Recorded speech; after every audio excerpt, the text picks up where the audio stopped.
There comes a time in every believer's journey when the soul is tired, the prayers feel dry, and the load feels too heavy to carry. You've done everything right. You prayed, fasted, obeyed, waited, and yet you're still exhausted. But let me tell you something, God knows you're tired. He sees the weight you've been carrying in silence. He sees the late nights, the silent tears, the private wars, and the moments you've whispered, Lord, I don't know how much longer I can do this. But the good news today is this: God is about to step in. When you're at your weakest, He is at His strongest. When your feet are slipping, His hands are steady. This message is for the weary, the broken, the overworked, and the overlooked. This is a divine reminder your fatigue is not final. Your God is about to move. So if you're tired, worn down, or just hanging on by a thread, stay with me.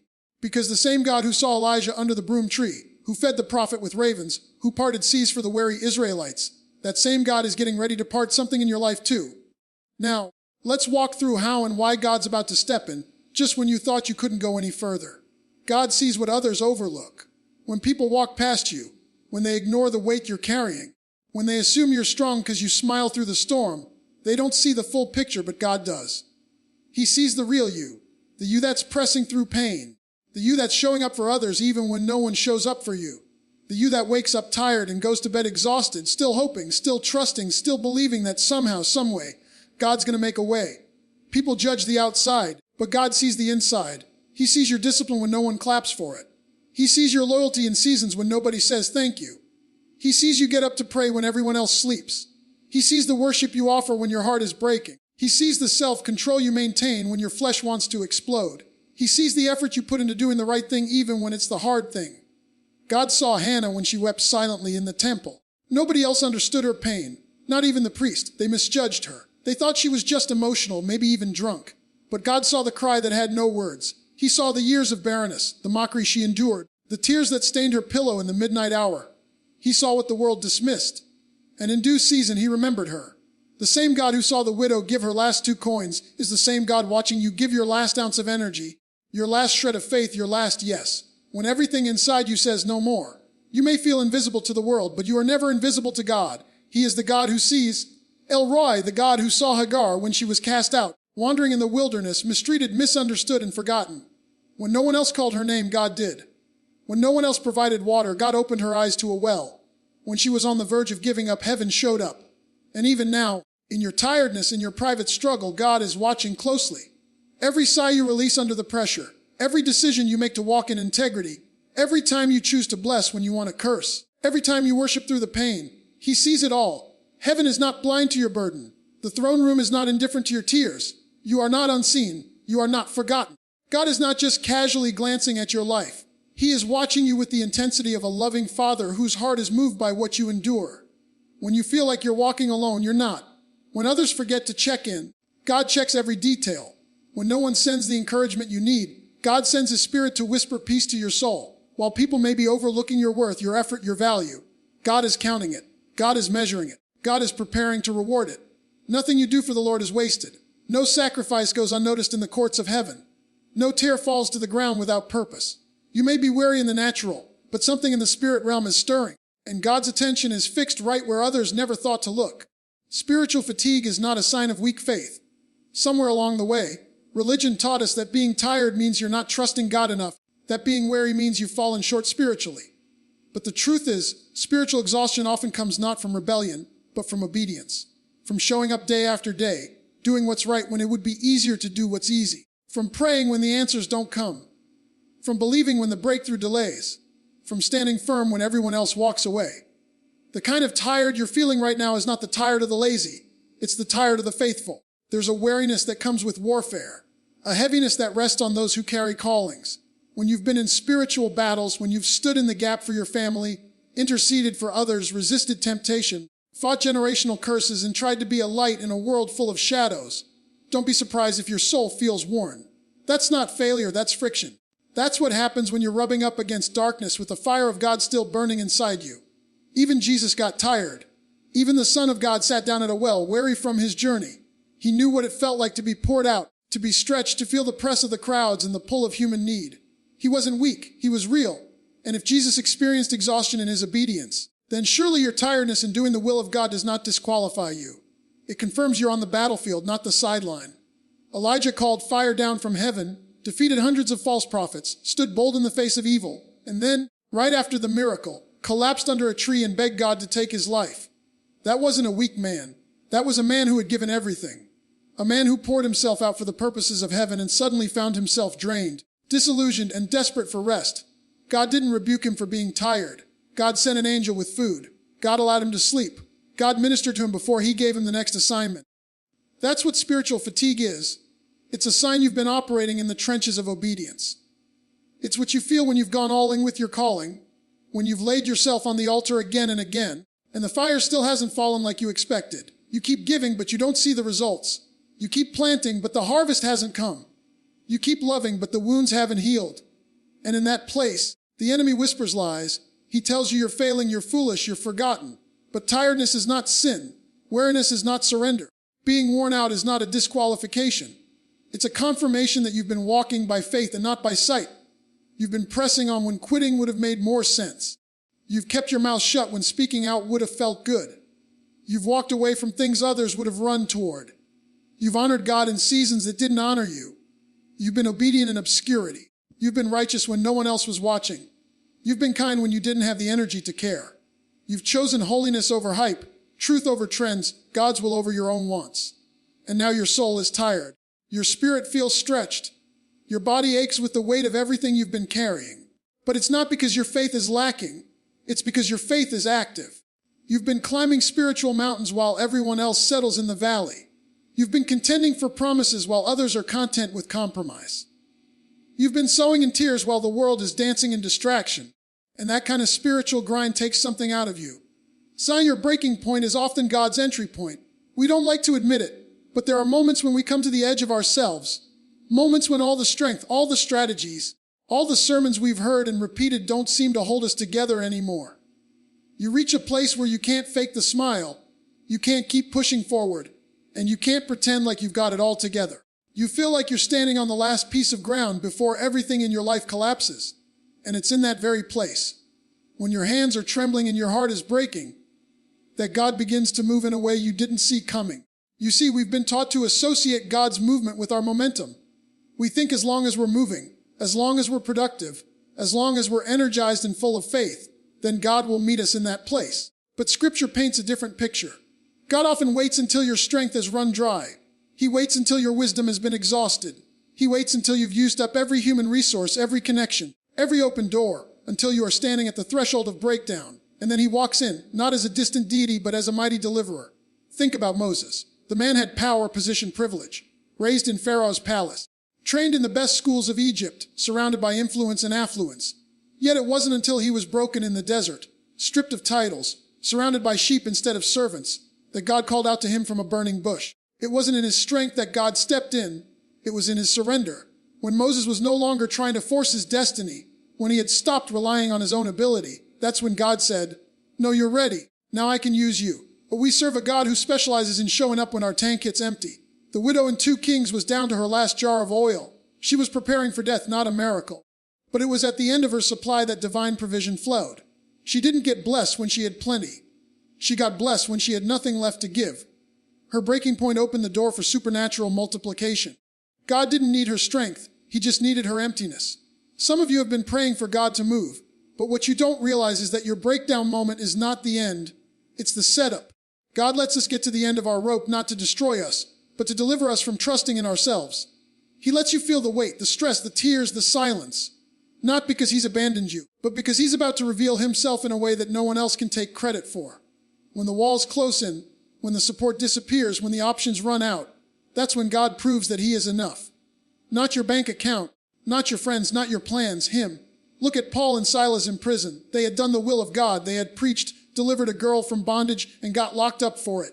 Sitting in a cell, chained, bloodied, beaten, they could have given up. That was their breaking point. But instead of despair, they lifted up a praise. And in that midnight hour, when their strength was gone and their hope seemed buried, God stepped in. Not with just quiet comfort, but with an earthquake. Chains broke, doors opened, and the same God who watched them suffer became the same God who set them free. There's a divine pattern here. God doesn't move when you still think you can do it on your own. He doesn't interrupt your hustle while you're still trying to hustle your way through. He waits for the moment your hands drop, your knees buckle, your eyes fill with tears. And it's there in the raw, vulnerable, undone place that he enters the scene and rewrites the story. You thought you were about to lose everything. You thought you were about to crash. You thought this was your final chapter. But in heaven's view, your breaking point was never a sign of defeat. It was the very place God had been planning to step into all along. Heaven has a timeline you can't see. That's one of the hardest truths for a weary soul to grasp. You pray, and you expect God to move now. You cry out, and you expect heaven to respond immediately. You fast, you wait, you believe, and then nothing seems to happen. Days turn into weeks, weeks turn into months, and the silence becomes deafening. And in that silence, the enemy starts to whisper. Maybe God forgot you. Maybe your faith wasn't enough. Maybe the promise was never real. But what you don't realize is that while you're watching the clock, God is watching the heart, the circumstances, the alignment of all things according to his divine purpose. God doesn't move on your schedule. He moves on his, because his timing is not a reaction to your pressure. It's a revelation of his sovereignty. He's not late. He's not unsure. He's not scrambling to figure out what to do with your situation. He is the God who exists outside of time, yet he chooses to operate inside your life with perfect precision. You see delay, but he sees development. You see silence, but he sees preparation. You see a closed door, but he sees a bigger opening around the corner that you're not ready for yet. In the book of John, Mary and Martha sent word to Jesus that their brother Lazarus was sick. Now, Jesus loved this family. He was close to them. And when he got the message, he didn't rush to the house. He stayed where he was for 2 more days. That wasn't apathy. That wasn't abandonment. That was divine timing. Because Jesus wasn't trying to heal a sick man. He was planning to raise a dead one. If he had come early, they would have had a healing. But because he waited, they received a resurrection. God's delay was not a denial. It was a setup for something greater than they could imagine. You may feel like you've been stuck in a holding pattern. You've been circling the same mountain, repeating the same tests, facing the same storms, and you're tired. You've asked God when. You've cried, how much longer? But what you don't realize is that the wait is not wasted. In the waiting room of heaven, God is still working. While you're sitting in silence, he's moving pieces behind the scenes. He's shifting people, stirring hearts, arranging moments, aligning seasons. Because when he moves, it's not going to be halfway. It's going to be complete. It's going to be strategic. It's going to be undeniable.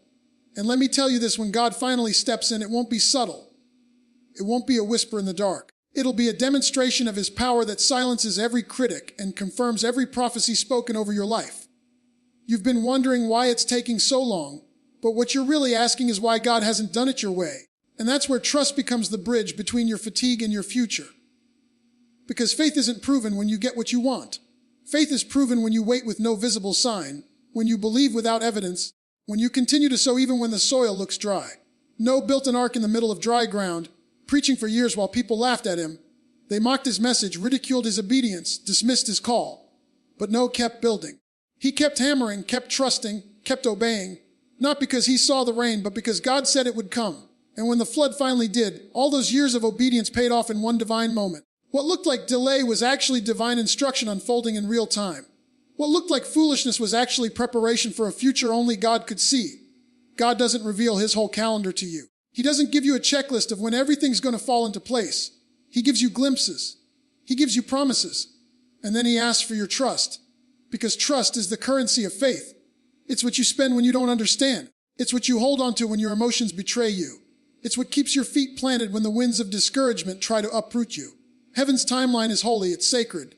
And even when it feels slow, it is sure. It is certain. It is anchored in wisdom that goes beyond what your human mind can comprehend.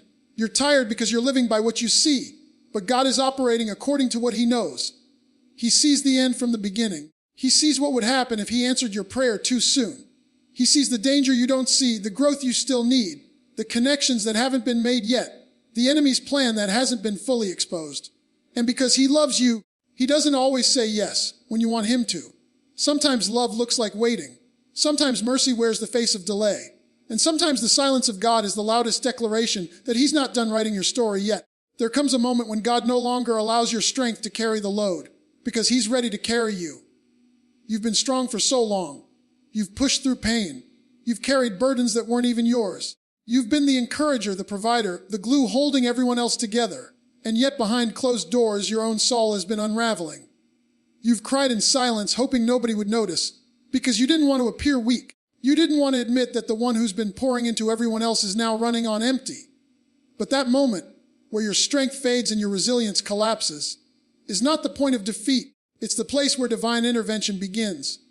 God never intended for you to live your life running on fumes. He never asked you to be your own source. Somewhere along the journey, religion taught us to equate strength with independence. It told us that if we were spiritual enough, we wouldn't feel tired.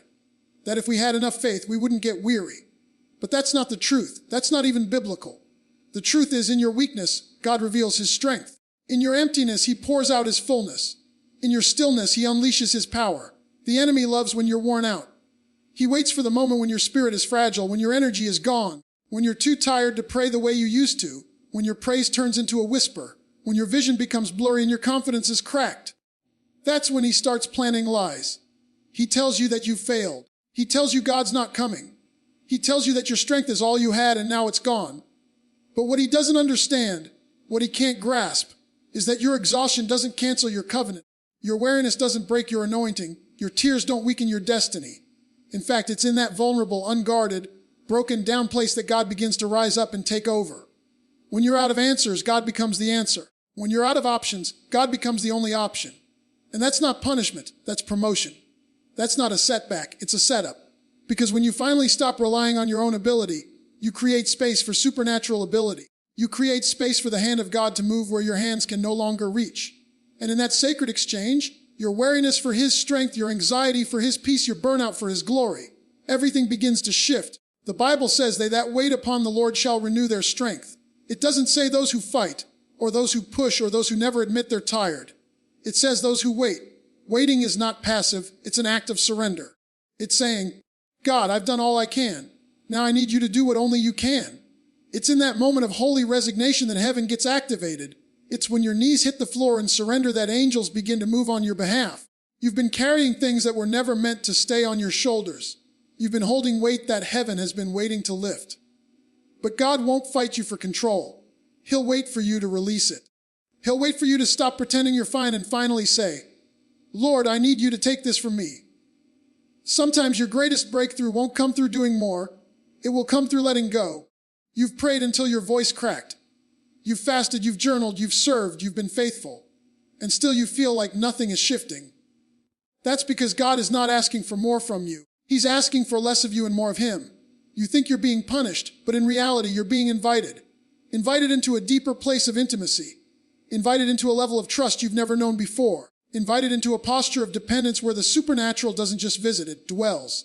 And when God steps in, he doesn't just give you temporary relief. He gives you restoration. He doesn't just patch the hole. He rebuilds the whole foundation. He comes not to help you survive, but to help you rise. And he waits, not because he's cruel, but because he wants to make sure you'll never go back to carrying what was meant to be laid down. He wants to show you what it means to walk in rest, not just in performance. He wants to remind you that you're not loved because of what you do for him. You're loved because of who you are to him. You may feel broken, stretched thin, tired beyond words, but heaven is not panicked. Heaven is prepared. Heaven has been watching. And at the very point where your strength has finally run out, the power of God is already in motion, ready to step in, ready to lift you up, ready to carry what you cannot carry anymore. There is a hidden power in your tears, not the kind you cry when someone's watching, not the ones you release just to vent frustration, but the kind you cry alone in the dark when no one else sees. Those deep sobs that come from the groaning of the soul. Those are the tears that heaven bottles. Those are the tears that speak louder than words. Those are the tears that trigger a movement in the spiritual realm. You've cried yourself to sleep. You've cried in the car. You've cried in the hallway after holding it together for everyone else. And you wondered if any of it even mattered. But in the economy of God, not one drop has been wasted. People may see your strength, your smile, your position, but they don't know what it took for you to keep showing up. They don't know the battles you fought just to get out of bed, to stay faithful, to keep believing. But God knows. God knows how tired your soul has been while your hands kept working. He knows how loud your doubts have been while your lips still said amen. He knows how many times you wanted to give up but didn't, not because you felt strong, but because something deep down wouldn't let you quit. That something was his spirit sustaining you through a storm you were never meant to navigate alone. God doesn't ignore brokenness. In fact, brokenness is where he builds the strongest altars. He doesn't use the pristine, polished, never hurt people to display his power. He uses those who've been crushed, who've been misunderstood, who've been disappointed, overlooked, and rejected. The ones who carry invisible wins. The ones who smile through exhaustion. The ones who show up while silently asking God if he still sees them. That's who he chooses to raise up. That's who he anoints. That's who he calls by name when everyone else only sees weakness. You've been asking God for strength, but sometimes God answers with strategy. Sometimes he doesn't give you immediate relief. He gives you revelation. He begins to open your eyes to the patterns, to the weight, to the source of the fatigue that's not just physical but spiritual. And he shows you that what you thought was an attack was actually an invitation. What you thought was burnout was actually a transition. He allows the weariness not to break you but to wake you, to shake loose the areas of your life where you've been relying on yourself more than you've been relying on him. God has a way of turning seasons of deep weariness into divine training grounds. Elijah was a prophet, bold, courageous, full of fire, but even he reached a place of utter exhaustion after calling down fire from heaven. After standing in front of kings and conquering demonic strongholds, he found himself under a tree ready to die. "It's enough, Lord," he cried. "Take my life." That wasn't just a prophet having a bad day. That was burnout. That was spiritual fatigue. But what did God do? He didn't rebuke him. He didn't shame him. He sent an angel to feed him, to let him rest, to minister to his soul, because God doesn't need your performance. He desires your wholeness. There are times when God will let the pressure mount not to punish you, but to expose the cracks. He lets you feel the weight of life not to condemn you, but to show you where you've been holding things he never asked you to carry. You've been trying to be everything for everyone. You've been fighting battles that weren't even yours. You've been giving out of a cup that hasn't been refilled. But God is calling you back to the well, back to the quiet, back to the secret place where it's not about what you do for him, but about what he wants to pour into you. The strength you need is not coming from trying harder. It's coming from resting deeper. It's coming from stepping out of the noise and into the stillness where your soul can breathe again. That's where you'll hear his whisper. That's where you'll feel his hands lifting the burden. That's where you'll realize you were never meant to be your own savior. You were never meant to carry the full weight of ministry, of family, of survival, all on your shoulders. That's why Jesus said, "Come to me, all who are weary and burdened, and I will give you rest." Not just physical rest, but rest for your soul. Rest that anchors you in storms. Rest that heals the bruises nobody can see. Rest that restores the joy you thought you lost. There's a shift coming, but it's not external first, it's internal. Before God shifts the storm around you, he wants to calm the storm in you. Before he opens doors, he wants to refill your soul. Before he launches you into new assignments, he wants to remind you that you're not just a servant, you're a son, you're a daughter. And sons and daughters don't earn love, they receive it. You don't need to hustle for God's favor. You already have it. What you need now is to rest in the truth that your tears, your tiredness, your hidden pain are not signs of weakness. They are evidence that God is about to step in and trade your heaviness for his glory. There are seasons in life when you look around and everything feels empty. Empty bank accounts, empty relationships, empty routines. You've smiled in rooms full of people but felt completely alone. You've been applauded for showing up, but nobody noticed how broken you were inside. The light in your eyes has dimmed. The fire that once burned with vision and purpose now flickers like a dying candle in a windstorm. You're tired of pretending to be okay. Tired of saying, "I'm good," when you're anything but. You've reached that place where the soul grows silent, not because it has nothing to say, but because it said everything it could and still nothing changed. And that's when God steps in, not always with noise, not always with signs and wonders, but with a stillness that shakes the foundation of your weariness. Sometimes God lets everything grow quiet so you can finally hear him again. The problem isn't that he stopped speaking. It's that life got so loud you couldn't recognize his voice. You've been pulled in too many directions, carrying too many weights, trying to meet expectations that weren't even God's to begin with. You've exhausted yourself trying to be everything to everyone, and now you're sitting in the aftermath, wondering where the joy went. But God doesn't just watch you collapse. He draws near, because he knows the difference between burnout and breakthrough. He knows that sometimes the most spiritual thing you can do is stop, breathe, weep, and rest. Not because you're weak, because he wants to be your strength again. There's a purpose to the pain you've been carrying. You may not see it yet, but God has not wasted a single tear. He has not overlooked one cry, one journaled prayer, one night of wrestling under the weight of your questions. You thought you were losing faith, but you were actually being purified. The shaking wasn't punishment, it was pruning. The silence wasn't rejection, it was preparation. God allowed the stripping to happen so the real you, the anointed you, the healed you, the dependent on him you, could rise up without all the baggage you picked up along the way. You've reached the end of yourself, and that's exactly where God does his best work. As long as you're still trying to figure it out in your own strength, you'll keep running in circles. But when you finally say, "God, I have nothing left to give," he doesn't scold you. He fills you. He doesn't shame you. He lifts you. He doesn't walk away. He wraps his presence around you like a blanket in the cold night of your soul and whispers, I'm here. I never left. That moment of surrender is not your failure. It's your foundation. It's the sacred turning point where everything begins to shift, not because of what you do, but because of what He's already doing inside of you. Sometimes we assume that strength means moving forward. But spiritual strength sometimes looks like waiting, like stillness, like remaining when you want to run. You thought quitting would be a sign of weakness, but God says obedience is staying even when it's hard. He honors those who don't abandon their post even when they feel like giving up. You kept showing up to church. You kept praying even when it felt like your words bounced off the ceiling. You kept trusting, even when your situation didn't match the promise. That kind of faith moves heaven. That kind of trust stirs the heart of God. David said, "Even though I walk through the valley of the shadow of death, I will fear no evil." Not because the valley disappeared, but because the presence of the shepherd changed the atmosphere. God never promised to eliminate all valleys. He promised to walk with you through them.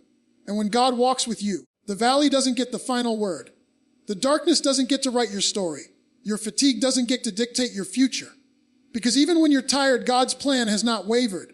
Even when you feel forgotten, heaven still has your name etched on its blueprint.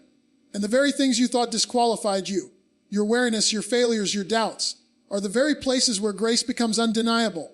God is not intimidated by your exhaustion. He's not shocked by your struggle. He's not surprised that you've hit a wall. In fact, that wall may be the very thing that finally redirects you back to the well of living water. You've been trying to pour from a place that's been dry for too long, but now God is inviting you back to the place of overflow. Not striving, not performing, just abiding, just being with Him, letting Him fill what life has emptied, letting Him rebuild what people broke, letting Him restore what time seemed to steal. Because when you've truly reached the end of your own ability, that's when you discover what His ability actually looks like. Not theory, not theology on paper, but power that reaches into your lowest point and lifts you up with a strength you know didn't come from you. It's the supernatural kind, the sustaining kind, the kind that causes people to say, "I don't know how you're still standing," and all you can do is smile and say, "It was God." The kind that transforms tired bones into dancing feet, dry eyes into tears of joy, worn hearts into burning altars of praise. That's the God who steps in. Not when you're perfect, but when you're honest. Not when you have it all together, but when you're willing to admit that you don't. And when He steps in, everything changes. Not always around you, but always within you. There comes a moment in the life of every believer when the pain outweighs the answers, when the prayers feel heavier than the praise, and you begin to wonder if heaven has forgotten your address. You've obeyed, you've waited, you've trusted, and yet the struggle hasn't let up. It's like walking through a storm that refuses to break, where every step forward feels like it's met with a push backward. And while others celebrate their breakthroughs, you carry burdens that seem to multiply in silence. But even in that silence, God is speaking. Even in the weight of that fatigue, God is moving. Even when your eyes can't see, your spirit is still known, still seen, still carried by the hands that never let go. You see, what you're walking through isn't a denial. It's a divine delay. It's not because you've been rejected. It's because you're being refined. God's not ignoring your pain. He's preparing something that will not only heal you, but transform you. When the Israelites wandered in the wilderness, it wasn't because God didn't know how to get them to the promised land. It was because He wanted to get Egypt out of them before they entered into promise. There are some blessings that require a different version of you, a stronger you, a more surrendered you. So God takes you through the fire, not to burn you, but to build you. And while you're asking, "God, when will you step in?" He's already stepping in by shaping your capacity to carry what's coming. You feel forgotten, but God is forming. You feel stalled, but God is stirring. You feel like nothing is happening, but heaven is working behind the veil. God doesn't waste wilderness. He doesn't waste weariness. He doesn't let one day of suffering go unredeemed. And in your quietest moments, when no one else sees, when the tears stream down and the weariness sets in like a heavy fog, that's when God draws the closest. Not in performance, not in perfection, but in the cracks, the flaws, the tired eyes, and broken dreams. That's where He meets you, not as a distant deity, but as a loving Father who's already made up His mind to carry you through what your strength could never endure alone. And sometimes, the thing that's wearing you out isn't the waiting, it's the wondering. Wondering if you missed it. Wondering if you heard wrong. Wondering if maybe it was never meant to happen in the first place. But God didn't bring you this far to leave you confused. He doesn't dangle promises in front of His children like bait. If He said it, He meant it. If He declared it, He will fulfill it. But sometimes the manifestation is delayed because the foundation must be deepened. The deeper the root, the stronger the fruit. The more costly the calling, the more crushing required. And what feels like God being late is actually God being thorough. He's not building fast. He's building to last. This is the kind of tiredness that doesn't go away with a nap. It doesn't lift with a vacation. It's soul tired, spirit weary. The kind of exhaustion that no one understands unless they've walked through it. But in that sacred exhaustion, there's an invitation. An invitation to stop striving, to stop comparing, to stop fighting battles in your own strength. Because God is not asking you to prove yourself. He's asking you to trust Him deeper. The promise hasn't changed, but maybe your perspective needs to. Maybe the tiredness is the signal that you've outgrown the old ways. That the next level requires a different rhythm. That your future isn't found in doing more. It's found in letting go.